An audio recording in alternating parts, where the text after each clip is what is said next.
Have you ever stopped to think that everything you've learned about changing your life is wrong? It's not that it's incomplete, it's that it's upside down. Your whole life you've been told that you need more willpower, more discipline, more motivation. That the secret is to try harder, push harder, endure more. But what if the truth is exactly the opposite? What if all that effort you've been putting in is precisely what's preventing you from moving forward? It seems contradictory, doesn't it? But it's the purest truth. There's a silent force operating behind the scenes of your life, a force you've probably never seen, and it's keeping you exactly where you are. As you read this first sentence, something inside you already knows what I'm talking about. That feeling of swimming against the current, of hitting the same note, of feeling that no matter how hard you try, something invisible pulls you back. What you're about to discover will completely reverse the way you see growth, discipline, and life itself. And, more importantly, it will show you that the power you seek is not in doing more, it's in doing things differently. There's a silent lie a person tells themselves every day without ever realizing it. They wake up, look at the ceiling, and think they want more from life. They want success, purpose, growth, advancement, to become someone they admire. Except that, at the same time, every step they take is in the opposite direction. They say they want something new, but they organize their entire life around the old. They organize their routine, habits, relationships, work, everything for one single purpose: to avoid discomfort, to avoid the weight of uncertainty, to avoid butterflies in their stomach, to avoid taking risks. And the most intriguing thing is that they don't see it. You think you're protecting yourself, building a fortress, but what you're actually building is a cell. Because every choice made to avoid discomfort shrinks their world a little more. The horizon gets smaller, the dreams become more modest, until one day the person wakes up and realizes they haven't lived. They've only survived within a zone that seemed safe, but was actually a prison with invisible walls. Think about how a person reacts to a difficult decision. That moment when life demands a courageous response, and they hesitate. Their heart races, their mind starts searching for justifications, excuses begin to sprout like weeds. It's not the right time. I need to prepare more. I'll do it later. All these phrases have a common root, and that root is the fear of losing comfort. It's the dread of abandoning the known and stepping into unknown territory. The person doesn't realize that comfort is a silent drug. It's addictive without making a sound. And, like any addiction, the person needs increasingly larger doses to feel good. One day, the sofa is no longer enough. It's also necessary to have no deadlines, no demands, no challenges. The whole world needs to adapt to the desire to avoid friction. And then the cycle closes. The more a person avoids discomfort, the less capable they become of dealing with it. Life shrinks, the muscles of courage atrophy, and the person becomes a hostage to a lukewarm existence, without height, without depth. There's a curious inversion here that few people see. A person believes they are seeking happiness, but they are actually seeking relief. And relief is not happiness. Relief is the absence of pain, but it's not the presence of life. It's like someone who spends their whole life avoiding falling but never learns to walk. The intensity of existence demands a price, and that price is discomfort. A musician only plays with mastery after countless hours of practice, with aching fingers and an exhausted mind. An athlete only crosses the finish line after thousands of monotonous repetitions, waking up early, feeling their body beg to stop. A person who builds something great in life is not the one who escaped suffering, but the one who learned to walk with it. Comfort is not the declared enemy. It doesn't arrive with a sword in hand. It arrives as a friend, as a warm blanket on a cold day. And that's exactly why it's so dangerous. It convinces a person that stopping is resting, when in reality, stopping is withering away. He whispers that tomorrow is a good day to start, when he knows very well that tomorrow it will be the same conversation. Perhaps the person is feeling this discomfort right now, that feeling that something is wrong, but they can't name it. An unease that comes from within, as if the soul knows that the body has been still for too long. And this unease is a calling. It's a sign that the person is still alive inside, that the flame hasn't been completely extinguished. But the question remains, what will the person do with this signal? Because ignoring it is easier. Suppressing it with distractions, with social media, with series, with food, with anything that lulls the inner voice to sleep. The person can spend another 30, 40 years suppressing it. But there is a cost. And that cost is the life they could have lived, the life that demands they leave the cocoon, face the wind, stumble, fall, get up, and above all, remember that comfort is not the destination. It's just a trap disguised as peace. And as long as the person doesn't see this, they will continue to exchange the extraordinary for the tolerable, never understanding why, deep down, they feel empty. This will then lead them to face the next truth, the one that explains why, at the exact moment they decide to change, it seems as if the whole world rises up against them.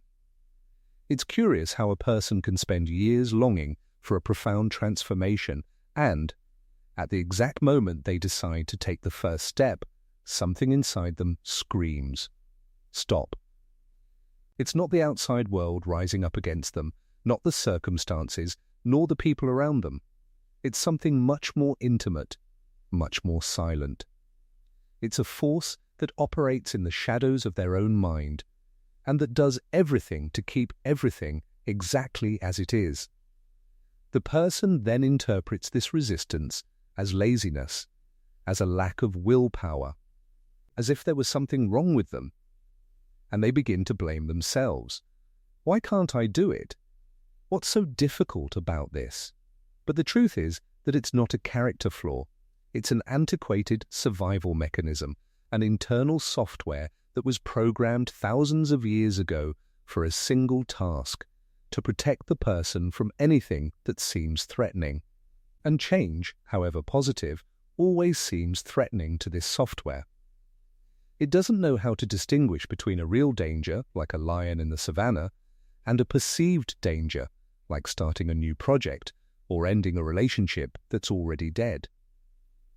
For him, anything that deviates from the known is a risk.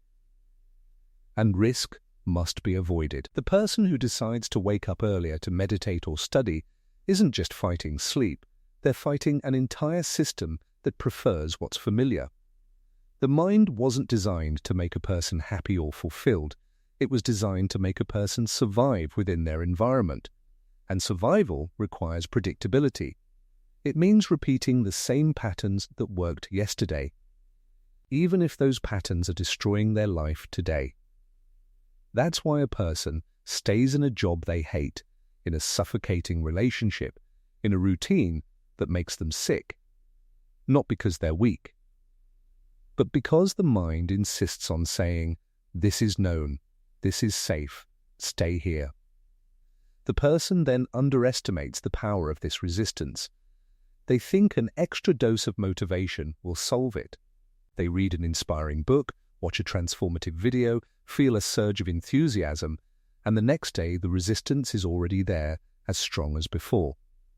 And then comes the guilt. I lack discipline. I'm weak. When, in reality, the person is simply climbing a hill with the handbrake on, unaware that the brake exists. What few people understand is that resistance is not an enemy to be destroyed. It is a messenger. It is saying something about the territory the person is about to step into. If the resistance is strong, it is because the change the person desires is profound. If the mind screams so loudly, it is because the leap the person is about to take is gigantic. The intensity of the resistance is directly proportional to the size of the transformation. A person who decides to change coffee brands feels no resistance whatsoever, but a person who decides to change careers or end a cycle or rebuild their own identity, that person feels an internal earthquake. Not because they are doing something wrong, but because they are doing something right. Something that shakes the deepest structures of their being. The problem is not feeling the resistance. The problem is interpreting it as a sign that one should stop. The mind will whisper, "This is uncomfortable, therefore it is dangerous." But wisdom says, "This is uncomfortable, therefore it is growth." Learning to differentiate these voices is what separates those who live a mediocre life from those who live an extraordinary life. Imagine a muscle being stretched for the first time. It resists, it hurts, it begs you to stop. If you listen to the muscle and always stop, you'll never gain flexibility. But if you understand that pain is part of the process, if you learn to distinguish between pain that hurts and pain that stretches, then the body opens up. The mind works the same way. Every time you face resistance and act despite it, something expands. The comfort zone widens. The next time will be a little easier. Not because the resistance has disappeared, but because you've proven to yourself that you can overcome it. It's an invisible training. Each small victory over internal inertia is like a deposit into a bank account of courage. And one day, when you need it most, the balance will be there. The secret isn't waiting for the resistance to disappear, because it will never completely disappear.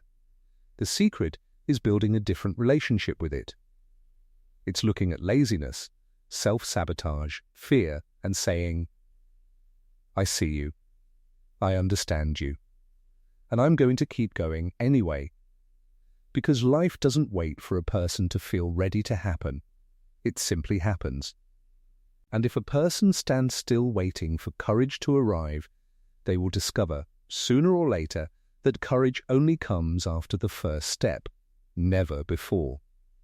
The question that echoes in the silence is, what is the person missing out on because of this invisible resistance? How many versions of themselves are dying before they are born because the mind whispered louder than the heart? Perhaps the person has already felt this, that sudden urge to change, that spark of possibility, and in a matter of hours or days, the fog of routine has already covered everything again. Not because the spark was false, but because the mind's protection system is relentless. It doesn't rest. It's always there, vigilant, ready to bring the person back to what is familiar, to what is safe, to what is lukewarm. And the person, unknowingly, obeys, thinking they are being sensible, when in reality they are being held hostage. But what if there is a way to deceive this system? What if there is a loophole that allows the person to move forward without triggering all the internal alarms at once?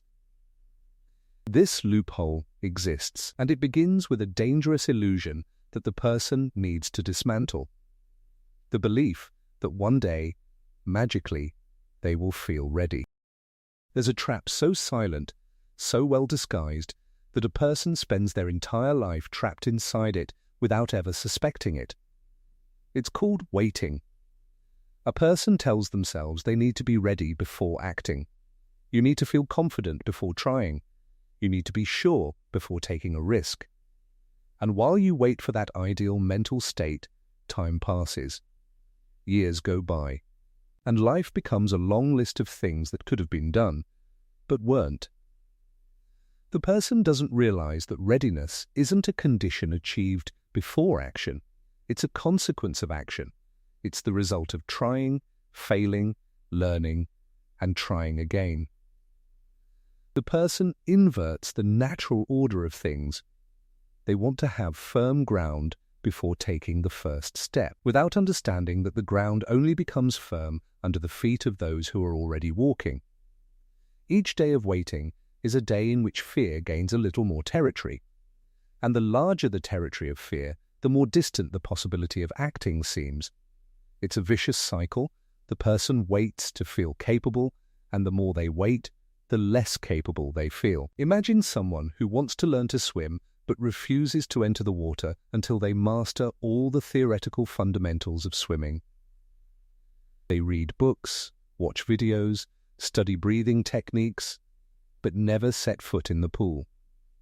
This person will never learn to swim. Confidence in the water doesn't come from theoretical knowledge. It comes from repeated contact with water. It comes from swallowing a little water, feeling the body float, discovering that the bottom exists and that it's possible to return to the surface. It's exactly the same with any transformation in life. A person wants to feel ready to change careers, but never sends out their first resume. They want to feel ready to start a business, but never register the domain. They want to feel ready to end a relationship that makes them sick, but never utter the difficult words. Readiness is a mirage. The more a person walks towards it, the further it moves away. Because the mind understands that if the person is still waiting, it's a sign that the action is dangerous. And it prepares to protect the person from this danger, protecting them, in fact, from living. There's a powerful reversal a person needs to make if they want to break this cycle. Confidence is not the cause of action. Confidence is the effect. A person doesn't act because they are confident. They become confident because they act. It's the repetition of the act that generates security, not the other way around. The person who starts training even without motivation discovers that motivation comes during training. The person who starts writing even without inspiration discovers that inspiration comes during writing. The person who starts talking even without skill discovers that skill comes during the conversation. The secret is simple and brutal. Action generates the emotional state necessary for action. A person doesn't need to feel courageous to act. They need to act to feel courageous. That's why waiting for the right moment is so dangerous. The right moment doesn't exist as an external event that will knock on the door. It's created internally the instant a person decides that the cost of not acting has become greater than the fear of acting. And then something changes. The person discovers that most of the fear was in anticipation. People spend years trying to change life's outcomes without ever questioning what lies beneath them. They alter their routines, change jobs, end relationships, start new projects, but something always returns to the same place. As if an invisible force were bringing everything back to the starting point. And there is, long before a person consciously chooses their habits, their beliefs, their reactions, a software program is already installed. A silent program written in the first years of life, in the examples they absorbed unconsciously, in the words they heard repeatedly, in the experiences that marked their flesh and soul. People grow up thinking they are in control of their own choices, but the truth is that a large part of them are just the repetition of an old script. The child who was raised in an environment where mistakes were severely punished learned, unknowingly, that taking risks is dangerous. As an adult, they don't decide to avoid risks through rational analysis. They simply feel a tightness in their chest, a paralysis, a nameless fear. The script is running behind the scenes, and they obey. That's why so many people find themselves trapped in seemingly endless cycles. The person who always gets involved with emotionally unavailable partners wasn't unlucky in love. They're reproducing a pattern of affection they learned in childhood, where love was scarce, conditional, or distant. The person who sabotages themselves whenever they're close to achieving something great doesn't have a factory defect. They're running a program that says, don't be bigger than others. Don't shine too brightly. Don't dare. These scripts were written by hands the person didn't choose, but which they now carry as if they were their own. The most tragic thing is that most people spend their lives fighting the symptoms: anxiety, procrastination, constant dissatisfaction without ever investigating the root cause. They take sleeping pills, pills to calm down, pills to cope. They change jobs, cities, partners, and the cycle repeats itself because the script keeps running silently, waiting for the moment to take control again. True transformation begins when a person looks at this script, when they stop asking, "Why does this always happen to me?" and start asking, "What story am I repeating?" without knowing it. This shift in awareness is the most revolutionary thing a human being can do.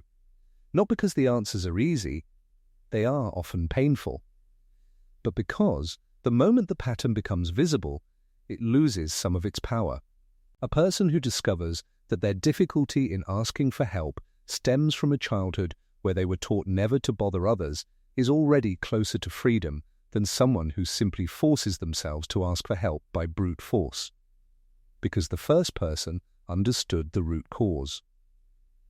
The second is only fighting the symptom, and fighting symptoms without treating the cause is like cutting the weeds at the root without removing the seed. It always comes back. There's a simple yet profound exercise one can do to begin to see these scripts. Take a notebook and write down, without judgment, the beliefs you heard repeatedly in childhood. Money doesn't bring happiness. Trustworthy people are rare. You have to be content with what you have. Don't be selfish. The world is dangerous. Then ask yourself, are these beliefs mine or are they inherited?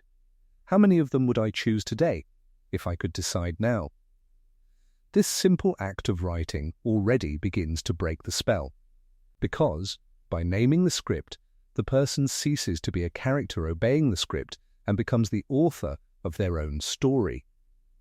But it's a mistake to think that simply seeing the pattern is enough. Seeing the script is the first step.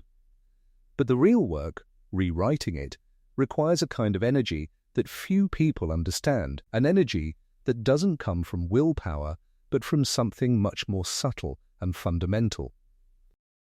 People grow up hearing that discipline is a matter of character, that those who can't maintain a routine are weak, spineless, lazy, and they believe it. Every time they fail to sustain a change, the internal verdict is the same: I don't have willpower. But this conclusion is, at the very least, superficial. The truth is that the person is trying to build discipline with a resource that is already depleted. Imagine someone trying to lift weights after spending the night awake, after an exhausting day at work, after dealing with dozens of decisions and problems. The muscles simply don't respond, not because the person doesn't want to, not because they lack character, but because there is no energy available for that task. The mind works the same way. A tired mind doesn't make the same decisions as a rested mind. An overloaded nervous system doesn't seek growth, it seeks relief. That's why people make grand plans at night and abandon them the next morning. Not because they changed their minds, but because the energy that sustained the decision dissipated during sleep or was consumed by the demands of the day. People rarely consider that willpower is like a bank account with a limited balance. Every decision throughout the day, every choice between what to do and what not to do, withdraws money from that account. Deciding not to eat the candy, deciding to respond politely to an annoying person, deciding to stay focused in a boring meeting. All of these are decisions that consume mental energy. At the end of the day, the account is in the red. And it is at this moment that the person faces their greatest battle, the decision to train, to study, to write, to do anything that requires additional effort. It's not a lack of discipline, it's a lack of fuel. It's like expecting a car to move with an empty tank and calling the driver incompetent for not being able to accelerate. The person needs to understand that discipline is not just a matter of wanting to, it's a matter of energy management. And as long as they ignore this fact, they will continue to blame themselves for failures that are not moral but physiological. A practical example. The person who decides to wake up at 5 in the morning to meditate, but spends the entire day making exhausting decisions, dealing with tight deadlines, solving other people's problems, and eating poorly. This person is doomed to fail. Not because they don't want to, but because they are asking their body for something it is not capable of delivering. The smartest path is not to force oneself more rigidly, it's to reorganize energy. It's to realize that the most important decisions, those that truly shape the future, need to be made when the mind is fresh, at the beginning of the day, before the world starts making its demands. It's to understand that food, sleep, and rest are not luxuries. They are the infrastructure of discipline. The person who takes care of their energy doesn't need more willpower. They simply have resources available when they need them. Perhaps the greatest revelation a person can have is that exhaustion isn't just physical. There's a more subtle, deeper exhaustion that comes from carrying the weight of a life that isn't aligned with who you truly are. A person spends energy every day trying to be someone they're not, doing things they don't want to do, maintaining roles they didn't choose. And this invisible expenditure drains discipline even before it's required. The question remains, where is the person spending their energy without realizing it? In what relationships, commitments, habits, and thoughts are they burning the fuel that should be used to build the life they desire? Because when energy is directed correctly, discipline ceases to be a battle and becomes a natural consequence. The great mistake is thinking the problem is a lack of strength. The problem, most of the time, is simply a lack of flow. And when a person discovers how to release that flow, what was a struggle transforms into movement. But this requires her to stop trying to row against the current and start understanding exactly what is creating so much resistance, because sometimes the secret is not to row harder, but to remove the weights that are tied to the boat. People grow up believing that success is a matter of brute force, that to achieve something great, they need to push, pressure, and strive to the limit. And they try. They put all their energy into enormous goals, ambitious promises, and plans that demand a radical transformation overnight. And they fail. Not because the goal is too big, but because the internal resistance is also too great. They don't realize that between them and what they desire there is an invisible force that consumes their energy before they even begin. It's friction. Every habit they try to create generates friction. Every change they try to make encounters obstacles. And they, in the illusion that they need to be stronger, try to overcome these obstacles by force. But there is a smarter, more subtle, and infinitely more powerful way reducing resistance. Instead of trying to become someone who wakes up at 5 in the morning by sheer willpower, how about simply leaving the alarm clock on the other side of the room? A small gesture, a design decision that reduces the friction between intention and action. They don't need more discipline, we need fewer barriers. People who seem exceptionally disciplined aren't necessarily stronger or more motivated. They are, more often than not, experts at simplifying. They understand intuitively or through experience that the secret lies not in increasing willpower, but in reducing the distance between wanting and doing. A writer who makes a habit of writing every morning doesn't wake up every day with an overwhelming urge to write. They simply left their notebook open on the table the night before, eliminated distractions from their environment, and created a routine where the act of writing requires less effort than the act of not writing. A person who decides to exercise doesn't need more determination. They need to leave their sneakers by the bed, prepare their workout clothes the night before, and choose a gym that's on their way to work. These are micro-decisions that transform the architecture of the day. Resistance is a matter of design, not character. And when a person understands this, what seemed impossible becomes not only possible, but natural. An example that puts this understanding into practice. A person who wants to eat better doesn't need to eliminate all sweets from their life at once. They can simply stop buying them.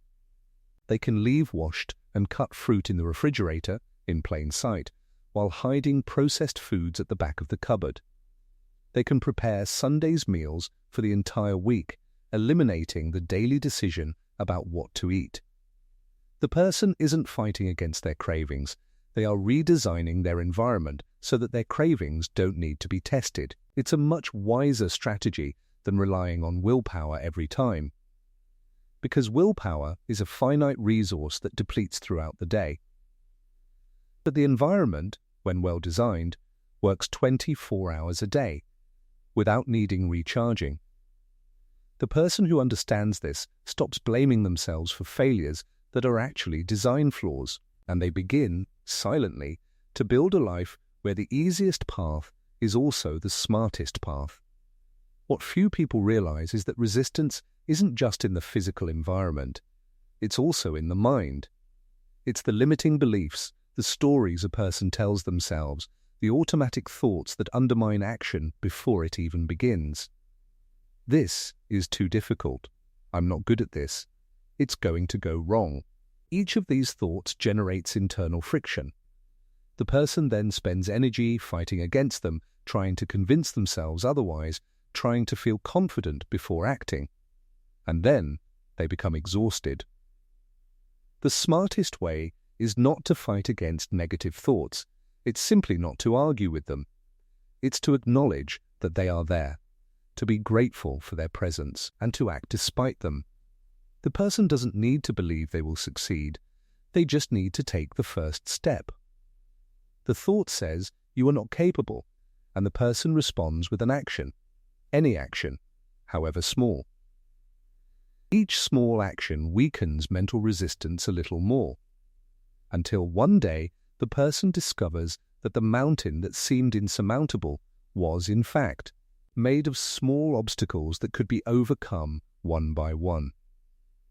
The great reversal happens when a person stops asking, "How can I force myself to do this?" and starts asking, "How can I make this easier?" It's a change of approach that transforms everything. Because the first question assumes that the action is difficult and the person needs to become stronger to accomplish it. The second question assumes that the action can be redesigned, simplified, made more fluid. And this second approach is infinitely more sustainable.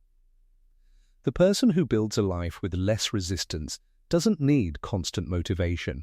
They don't need bursts of inspiration. They have simply created a system where progress is easier than stagnation, where the path of least resistance leads exactly to where they want to go.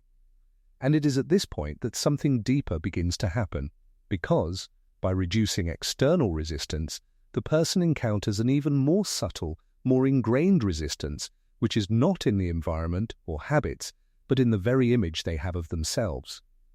And this, perhaps, is the most silent battle of all. A person tries to change. They make an effort, create new routines, set clear goals, and act with determination. And, for some reason they can't explain, they always end up back where they started. Not because the goals were wrong, not because they lacked the will, but because deep down, the person still sees themselves as someone incapable of sustaining that change. They want results from a new version of themselves, but continue operating with the identity of the old version. It's like a computer running new software, but with an outdated operating system. Sooner or later, something will crash. The person says, "I want to be healthy," but still defines themselves as someone who lacks the discipline to exercise. They say, "I want to be prosperous," but carry the belief that money isn't for people like me. They say, "I want to be confident," but deep down see themselves as that shy person who's always been like that. There's a gap between what the person wants to be and who they believe they are. And as long as that gap exists, behavior will always tend to align with the old identity, not the new one, because behavior is merely the outward expression of an inner conviction. Changing behavior without changing the conviction is like painting the wall of a house with a cracked foundation. The paint job might look nice for a while, but the crack remains, waiting to reappear. These beliefs that form identity are not chosen rationally. They are written over years by repeated experiences, by words heard in childhood, by silent comparisons, by misinterpreted failures. A child who repeatedly heard that they have no aptitude for math didn't just learn a piece of information about mathematics, they learned something about themselves. As an adult, they don't avoid numbers because they find them difficult. They avoid them because being someone who struggles with numbers is already part of who they believe themselves to be. And any attempt to change this behavior runs up against an invisible wall: identity. The person is not just fighting against the habit of not studying math, they are fighting against a deeply ingrained idea of themselves.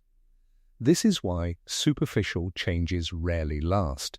A person may even sustain a new behavior for a few weeks, using willpower as a crutch.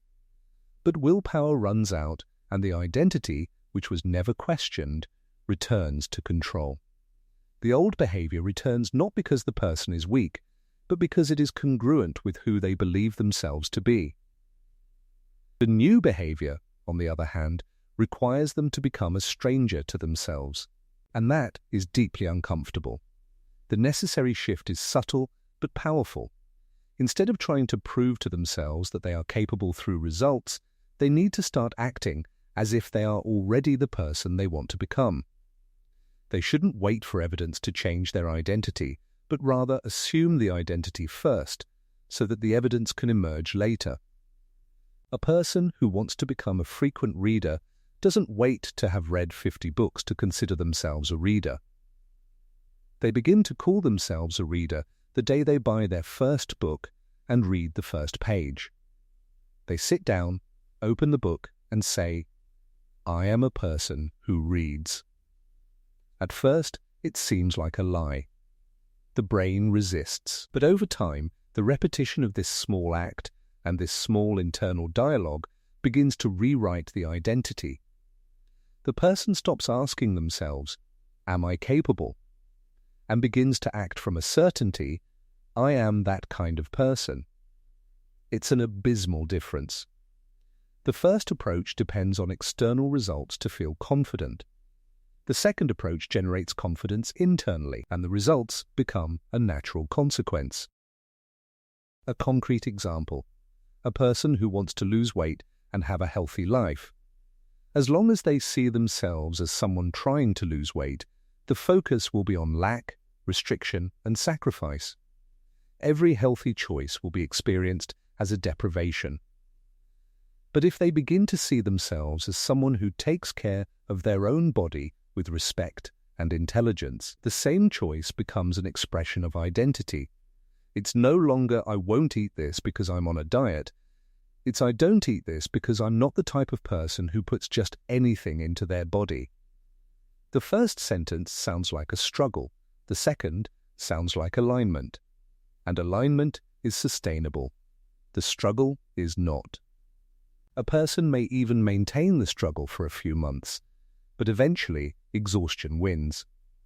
Alignment, on the other hand, doesn't require constant effort because it's fueled by one's own identity. The person doesn't need to remember every day who they are. They simply act according to who they have become. The secret is not to do more. The secret is to be more. And to be more, a person first needs to believe that they already can be, even without all the proof. Because the evidence will come later as a natural consequence of a well-constructed identity. The question that echoes in the silence is, what outdated labels does the person still carry without realizing it? What phrases have they been repeating in their own mind for so many years that they no longer know if they are true or just repetition? "I'm not good with people. I don't have a talent for this. I've always been like this."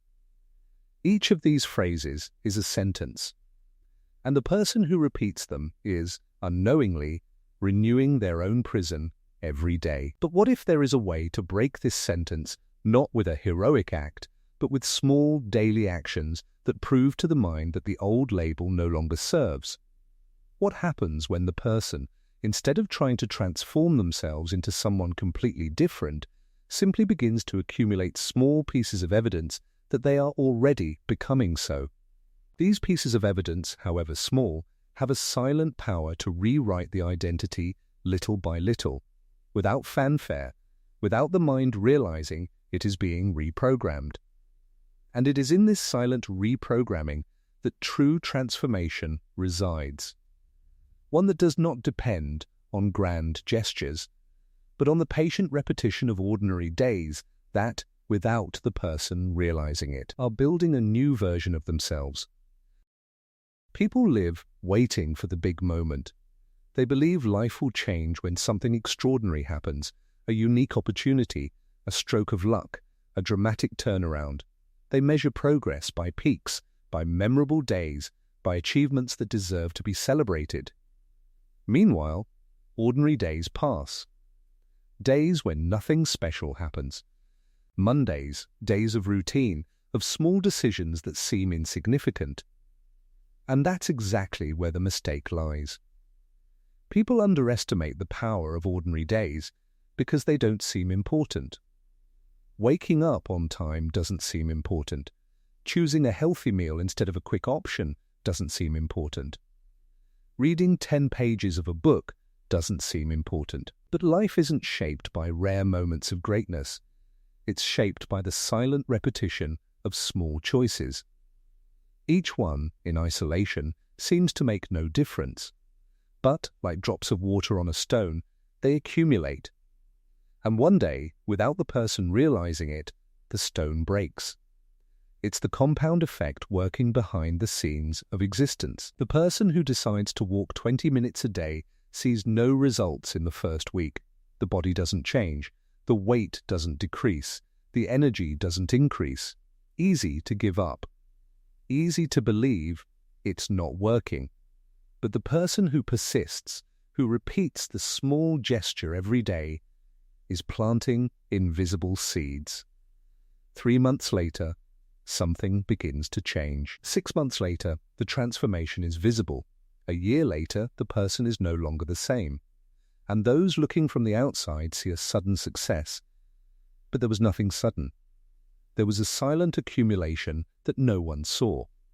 It's like Chinese bamboo. In the first years, it doesn't seem to grow. The person waters it, fertilizes it, waits, nothing, but underground, the roots are expanding, creating the structure for the growth to come. And then, in the 5th year, the bamboo shoots up meters in a few weeks. Those looking from the outside think it was a miracle. Those who know the story know it was the result of years of invisible watering. The person who understands the compound effect stops looking for shortcuts.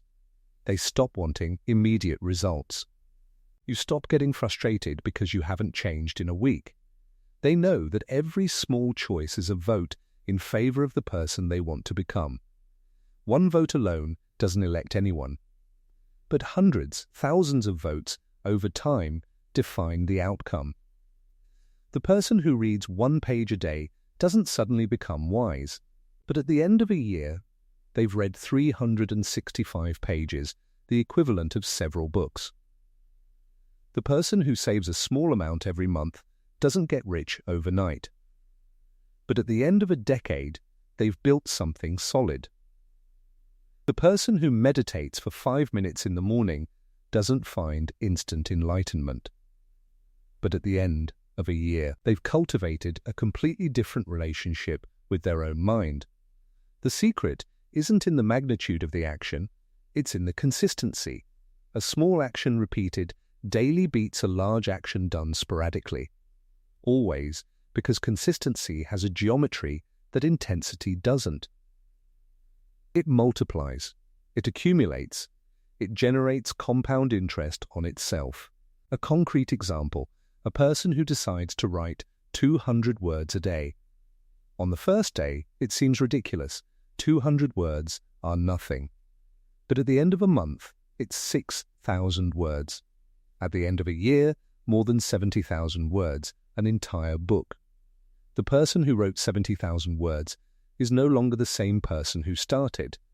They didn't just produce content. They developed a habit, discipline, familiarity with their own creative process. They became someone who writes. And it all started with 200 words that seemed insignificant. Life works like that. People look at someone who's achieved something great and only see the result. You don't see the ordinary days, the days of doubt, of tiredness, of repetition, when that person chose to make that small gesture once again. Sudden success is almost always an illusion of perspective. Behind it, there's a story of consistency that no one filmed. The person who waits for the big moment is missing the small moments that, added together, build an entire life. Greatness isn't in the extraordinary day, it's in the extraordinary quality of the ordinary days. And when a person understands this, something changes in the way they see their own path. The question remains, what is this person doing today, at this very moment, that seems insignificant, but which, repeated over time, could transform their life? What small choice are they failing to make because they don't see immediate results? What tiny habit are they underestimating? Perhaps it's time to look at ordinary days with different eyes, not as days lost amidst major events, but as the true builders of life. Because it's not the special days that define who a person becomes. It's the ordinary days, repeated with awareness and intention, that silently sculpt the future. And it is at this point that the person discovers they don't need to strive harder. What they need is to build a life where the right small choices are easier, more natural, more automatic, where the impulse of daily life carries them in the right direction without them having to fight against the current every morning. People spend their entire lives pushing themselves. They push their bodies to work out. They push their minds to study. They push their willpower to do what needs to be done. They live in a constant battle of brute force against themselves, as if life were an endless climb against the wind. And they get tired. Not because I'm weak, but because fighting against one's own nature every day is exhausting. People don't realize that there's a much more powerful strategy than trying harder. A strategy that doesn't require willpower, but intelligent design. Instead of trying to row against the current, how about simply changing the course of the river? Instead of spending energy every day doing what needs to be done, how about creating an environment, a routine, and an identity that naturally propel them forward? That's the difference between those who live in constant struggle and those who have discovered the power of flow. The first person wakes up every day and needs to convince themselves to act. The second wakes up and simply acts, because the life they've built makes action easier than inaction. A practical example. The person who wants to read more books but constantly forces themselves to sit down and read. They fight against tiredness, distractions, and laziness, and often lose. Now think of the same person who puts a book on their nightstand, leaves another on their office desk, loads one on their phone app, and replaces the habit of scrolling through social media with 5 minutes of reading before bed. They are not forcing themselves more. They are redesigning their environment so that reading is the most accessible, obvious, and natural option. The difference is subtle, but the result is enormous. The same logic applies to any area of life. The person who wants to eat better doesn't need more willpower. They need an organized refrigerator with healthy options in sight, a weekly menu already planned, and a day of the week dedicated to preparing meals. The person who wants to exercise regularly doesn't need more motivation. They need a bag with their workout uniform already packed the night before, a gym on their way to work, and a workout partner waiting for them. The secret is not doing more. It makes it harder not to do it. The person who understands this principle stops blaming themselves for failures that are, in fact, architectural flaws. They realize that most of their daily struggles could be eliminated with small adjustments to their environment and routine. The problem isn't a lack of discipline, it's a lack of design. It's like trying to fill a leaky bucket with more water instead of simply plugging the hole. A person might manage to fill the bucket with great effort, but it will empty as soon as they stop pouring water. It's exhausting and unsustainable. The intelligent approach is to plug the hole first. It's about identifying where the energy is leaking and correcting the structure before trying to increase the effort. A life-changing example: the person who wants to wake up early. They can try to force themselves to get up with the alarm clock, fighting sleep every day. Or they can simply go to bed earlier, leave their cell phone away from the bed, prepare a cup of coffee the night before with a timer, and open the curtains before sleeping so that sunlight enters in the morning. The first approach requires daily struggle. The second approach solves the problem at its root. People don't need to struggle to wake up early. They simply wake up because the environment was designed for it. True transformation happens when a person aligns their environment, routine, and identity in the same direction.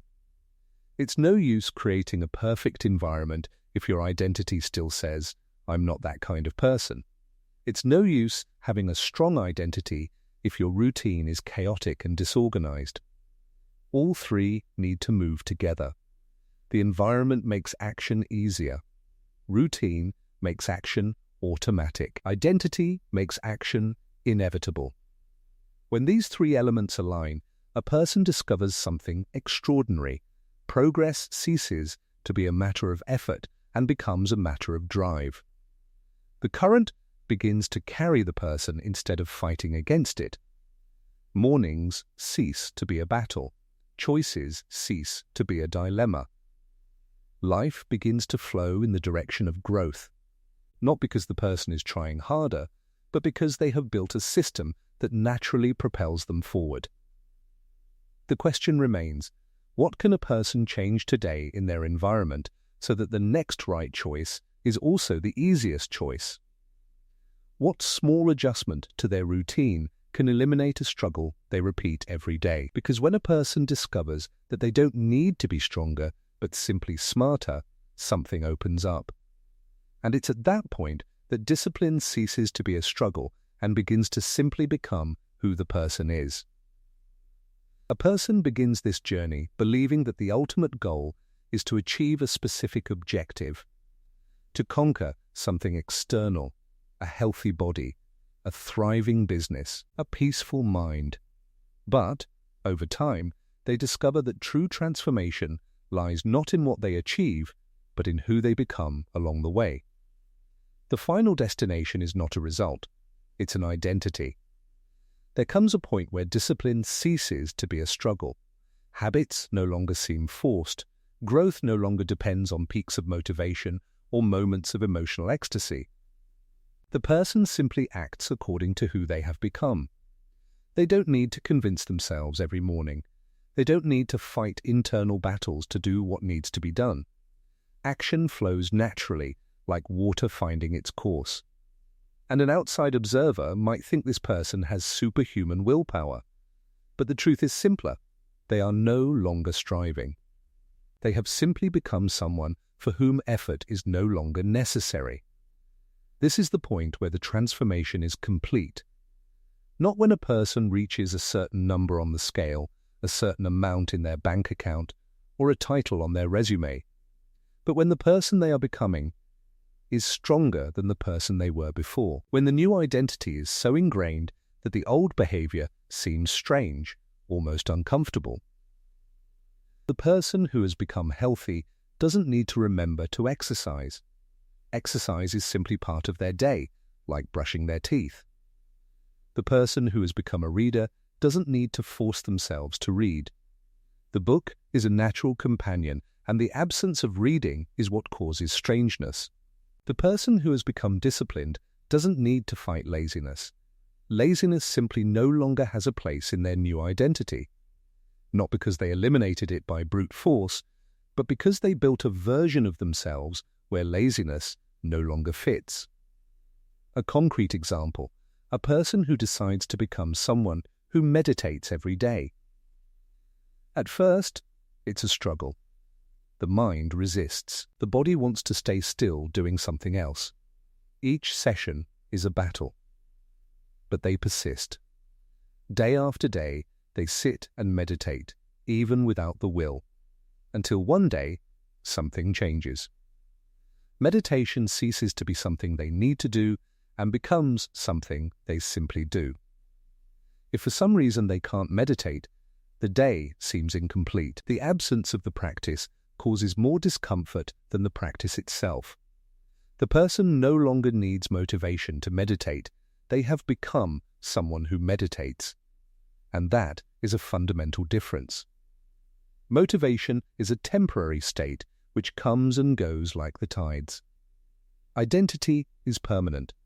It doesn't depend on mood, tiredness, or circumstances. Once a person becomes something, acting in accordance with that identity is more natural than acting against it. The path to reaching this point is not mysterious. It is built through conscious repetition with small daily actions that, little by little, rewrite the self-image. The person doesn't need to believe they are already the new version. They need to act as if they are, even if at first it seems like a lie. Over time, the lie becomes truth. The habit becomes identity. And one day, the person wakes up and realizes they are no longer fighting to be who they want to be. They simply are. There is no more resistance, because the resistance was the result of the conflict between who the person was and who they were trying to be. When these two align, the conflict disappears. What remains is fluency, naturalness, peace. The person discovers that true freedom is not doing what they want, but being who they are so completely that the right actions become inevitable. The journey, then, is complete, not because the person has reached a final destination, but because they have become the kind of person for whom the journey is the destination. Discipline is no longer an external tool they use to achieve goals. It is a natural expression of who they are. Each day is an opportunity to reinforce this identity, not through grand gestures, but through the silent repetition of small, aligned choices. Motivation comes and goes, but identity remains. And when identity is aligned with vision, progress ceases to be a matter of effort and becomes a matter of existence. The person no longer needs to motivate themselves to live according to their values. They simply live. You've come this far, and you already know the truth. You know that comfort is a prison disguised as security. You know that the mind resists change not because you are weak, but because it is programmed to protect the known. You know that readiness is an illusion, that invisible scripts control your actions, that discipline is an energy problem, that resistance can be reduced, that identity is the invisible ceiling, that ordinary days build extraordinary lives, that the environment drives more than willpower, and that true transformation is not about achieving goals. It's about becoming someone for whom those goals are natural consequences. But knowing is not enough. Knowledge without action is just an illusion of progress. So the question remains, what are you going to do now? What is the first small step you can take today at this very moment that proves to yourself that you are willing to change? It doesn't have to be big. It needs to be real. It needs to be an action that rewrites, even minimally, the story you tell yourself about who you are. Because every small action is a vote, and hundreds of votes, over time, elect a new version of you. Life doesn't wait for you to be ready. It doesn't wait for the perfect moment. It simply happens, and you can be building the person you want to be or continuing to be the person you've always been. There's no middle ground. There's no pause. There's only movement, forward or backward. And the choice is always yours. Perhaps you're feeling that spark right now, that nagging feeling that tells you something needs to change. Perhaps you're feeling the call of a better version of yourself knocking at the door. Don't ignore that call. Don't stifle it with distractions. Because that call is your soul telling you that you're still alive, that there's still time, that it's still possible. And the person who answers that call, even with a small step, is the person who one day will look back and see a transformed life. Not because they did something extraordinary in a single day, but because they did something ordinary, repeatedly, for a long time. That's the true reversal of power. It's not about doing more. It's about being more. And to be more, you just need to start. So, before you leave here, ask yourself these questions. What is the limiting belief you've carried for years without ever questioning it? What small change in your environment could eliminate a struggle you repeat every day? What is the old identity you're still using, even knowing it no longer serves you? And, most importantly, who could you become if you simply started acting as if you already were that person? These questions don't have easy answers. But the answers you find, the honest answers, the answers that scare you a little, those are the ones that will change your life. Because transformation begins when you stop searching for the perfect answer and simply start acting on the answer you have. Subscribe to the channel to continue learning about these concepts that nobody teaches you. Turn on notifications so you don't miss any videos that will help you reverse the power of your life and become the person you always knew you could be. The journey is long, but every step counts. And you don't have to do it alone.